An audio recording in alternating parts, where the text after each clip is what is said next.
les talents, mais qui manquent les soutiens. Voilà pourquoi nous sommes ici aujourd'hui, plus pour soutenir les idées familiales. Messieurs et dames, si vous voulez que les jeunes entrepreneurs aujourd'hui émergent, la famille peut se réunir ensemble, question de les soutenir. C'est très important. Un Chinois qui vient seul, après un bout moment, il appelle ses amis qui sont dans son pays, mais pourquoi pas venir investir ici au Congo. Dès que ses amis viennent, je pense qu'ils sont là avec les idées en commun. Ils sont là pour se soutenir mutuellement. Ils sont là pour se subventionner mutuellement. Ils sont là pour se financer mutuellement. Il a commencé seul, mais il finance à un ami chinois.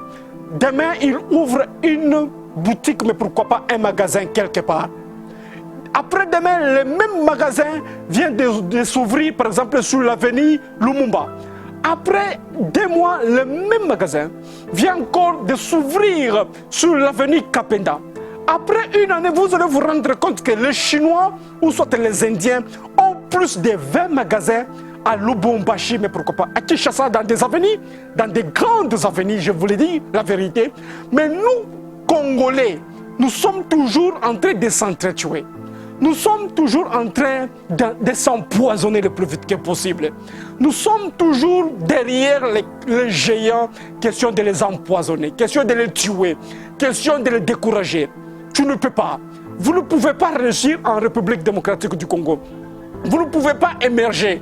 Alors qu'un Chinois ou un Libanais qui quitte seul son pays avec les situations les plus difficiles, ils viennent ici au Congo, en République démocratique du Congo bien sûr, avec les idées, question de se subventionner, question de s'aider, question de se financer.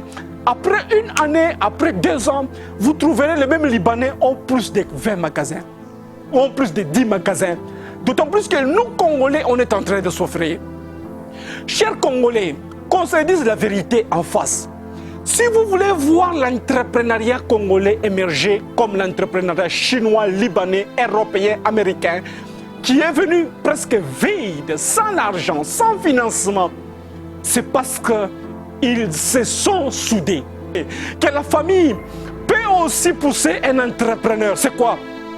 C'est mobiliser mutuellement avec l'argent.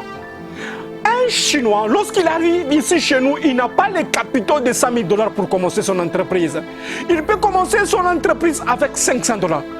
Il peut commencer son entreprise avec 200 $, ou pourquoi pas 300 $. Mais que font les Chinois? Ils mettent l'argent ensemble, ils mettent leurs revenus ensemble. Aujourd'hui, vous avez trouvé 300 $, il donne à un autre Chinois. Il commence son activité. Après 1 année, il met encore l'argent sur ces Chinois-là. Après 2 ans, vous allez vous rendre compte que le Chinois n'aura pas un seul magasin. Il peut avoir même 10, mais pourquoi pas 15 magasins. C'est ce que nous pouvons faire ici en République démocratique du Congo. Quelqu'un qui n'a pas beaucoup d'argent, en famille, qu'allez-vous faire? Ceux qui en ont, prenez le temps de subventionner. Mais pourquoi pas financer ceux qui n'en ont pas? Prenez 50 $, prenez 100 $. Commencez avec l'énergie que vous avez. Commencez avec la force que vous avez. Au plus de mois, votre frère congolais peut aussi se retrouver.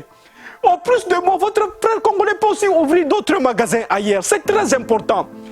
Aidons nos frères congolais avec le peu de moyens que vous avez en famille. N'attendez pas toujours qu'une seule personne puisse avoir l'argent en famille pour commencer à aider les autres.